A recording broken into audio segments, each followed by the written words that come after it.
Tiger Woods tweeted out a statement a few days ago about George Floyd and the protests. Tiger said his heart goes out to everyone hurting and that he has the utmost respect for law enforcement. He continued saying that education is the best path forward for change. And Shannon, you said briefly on yesterday's show that you had a little bit of a problem with what Tiger had to say, his statement. Could you please elaborate for us? Skip, what the hell is this?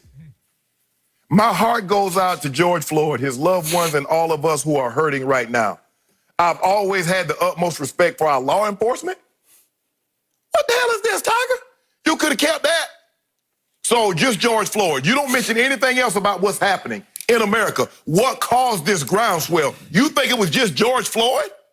And then in the same, at a paragraph later, you have effusive praise for the people that's doing this? Mm-hmm. Tiger, for real, Tiger. By the way, they train so diligently to understand how, when, and where to use force, okay? So they just started training on how to use and when and where to use force. But they've been implying that force with impunity on the heads of black men and women since they came to be. And Tiger, you did this. Tiger, you could have kept this. You could have kept this. Boy, this is awful. Skip, this is awful. This is not even, ain't even worth the paper it's written on. That's what I think about Tiger Woods. Okay. Because he talked about how he wanted to win the Masters. I went back and saw an interview, Skip. He wanted to win the Masters because they wouldn't let blacks play on the golf course. 1997. 97. He won. And then all of a sudden, he wins. He's cobbling Asian. Yeah. Now, and he talked about how he couldn't play some of these prestigious courses in California. They didn't mention nothing because, well, they wouldn't let me play because I was cobbling Asian. He didn't mention nothing about that. He was black. All of a sudden, he become Tiger Woods, the Tiger that we know. He's got a little money in his pocket, 3, 4, 500 million in his pocket. Now he cobbling Asian. He's really never identified. But guess what? When you went through what you went through, guess who was there to support you? It wasn't the cobbling Asian. It was the black people that propped you up. When everybody shunned you, when you were a joke, check your IG, check your timeline, and what was being said about your butt. And now this is what you do. You release a statement talking about that. Your heart goes out to George Floyd. What about Trayvon Martin? What about Walter Scott? What about Eric Gardner? Alton Sterling, Athena Jefferson, Breonna Taylor, Sandra Bland, on and on and on. So this is the only time your heart goes out. And then you got praise for, oh, they train so diligent. Boy, Tiger Woods, you need to miss me. I bet Skip, that was nothing. Oh, for education. Skip, they got 400 years head start of education. So I need to educate a man or a woman to say, you know what, you're not better than me because you're white. You should, all you got to do, Skip, is treat me just like you would treat somebody that looked like you. I need to educate you on that.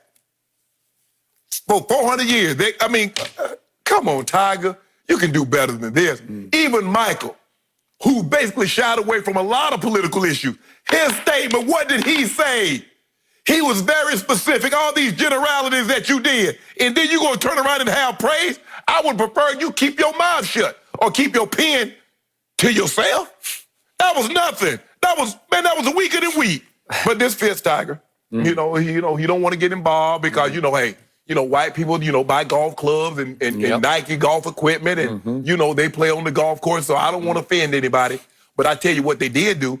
When they had that mugshot, when he got caught with them pills in his system, Skip, they didn't list cobbling Asian. They was African-American on that thing. Yep. So Shannon Sharpe, I'm going to ask you the same question I asked yesterday about Drew Brees. What else did you expect from Tiger Woods? What else? Yeah, but even Mike. Skip, even Mike came with something strong. He finally came. Yes! He did. You're right. Michael Jordan you're talking about. So, to me, after you brought this up, I had just sort of, it had gone in one eye and out the other because that's just Tiger to me. That's vintage, classic, predictable Tiger. So I went back and studied what he wrote, and then I was like, really? So to me, from my perspective on this side of the desk, this reads like cliche-ridden white talk. Yes. Right? Yes. Okay. Where did Tiger Woods grow up? Well, he grew up in Southern California, but he grew up in the white world because he was a dynamic golfer at like age 3. He was on national TV at age 3. Yeah, I saw him on That's Incredible. He was on somebody else's show. Was it Johnny Carson's? Mike Douglas. Mike Douglas, yeah. Yep. And I don't know how much money his father had as a military veteran, but Tiger got to tour this country on that amateur junior circuit that it's the ladder you have to climb to become the kind of professional golfer that the white players become. Right. You have to go out and play the biggest, best fields in the junior tournaments all over this country. It's why, to this day, we still have no other black stars in golf. I thought in 1997, once Tiger knocked the gates down at Augusta National, the last bastion, I thought, well, 20 years from now, we're up to 23 years from now.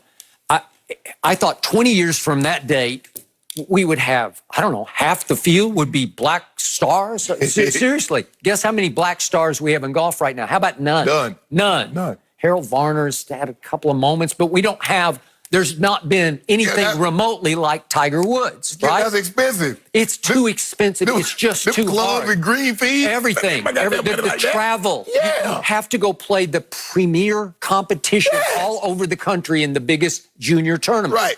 Tiger did that. Right. But he grew up, he was the only black player. Right. Way to go. More power to you. And he did have to overcome, sometimes when they go to courses, even the military courses, people be looking sideways like, you're going to play this golf course? Yes, we're going to play. And he could play so he could back it up, but he grew up in a white world, right? His whole life. So he breaks through in 1997. He immediately does Oprah's show. And what did he say? Quote unquote, I resent being called black. Yeah. You do? Combination. You know, it's the combination of all the Caucasian and Asian and all the, right? Okay. And I know our friend Rob Parker, as soon as he heard that, he's told us many times here on the show, I'm out. He thought 1997, he interrupted his honeymoon, to watch because he was riveted, as we all were. I don't think I've ever seen anything like 1997. Nope. It was stunning because he just buried the whole field.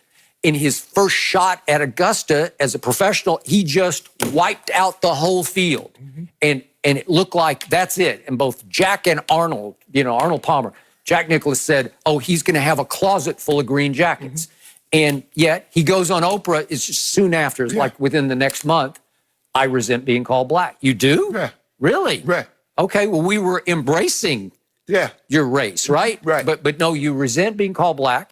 And from that point, we swing all, you're right, the black community stayed behind him through thick and a whole lot of thin in that period. Right. But then we get all the way to the incident you talked about. 2017, he winds up, this is in May of 2017, in Jupiter, Florida. He winds up behind the wheel of his car, incoherent, stopped at a left turn signal with his blinker on, just stopped and kind of half asleep behind the wheel.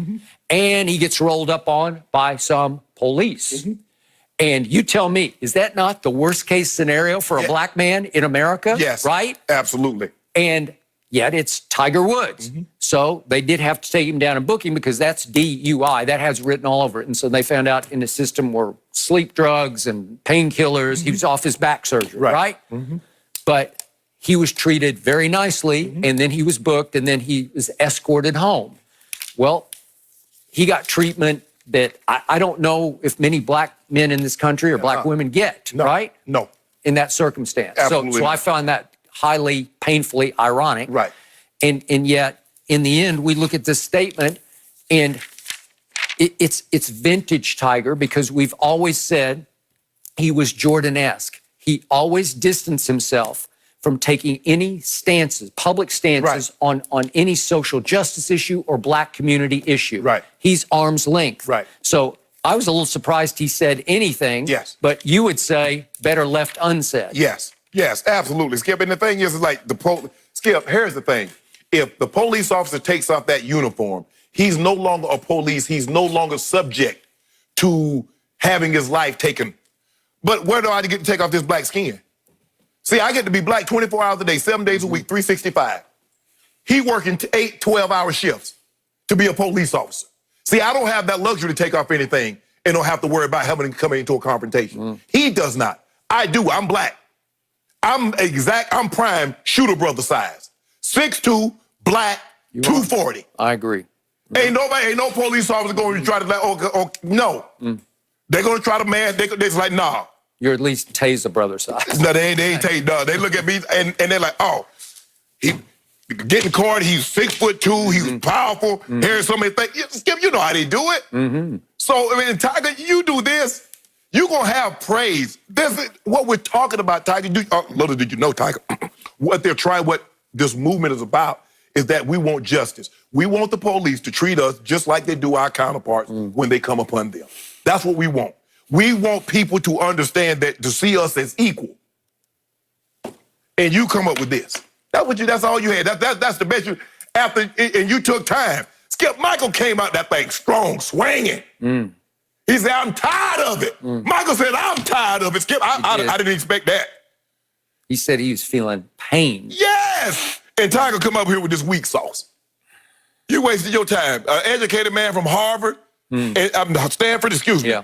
And this is what you come with, Tiger. You ought to be ashamed of yourself. We can make our points, wrote Tiger, without burning the very neighborhood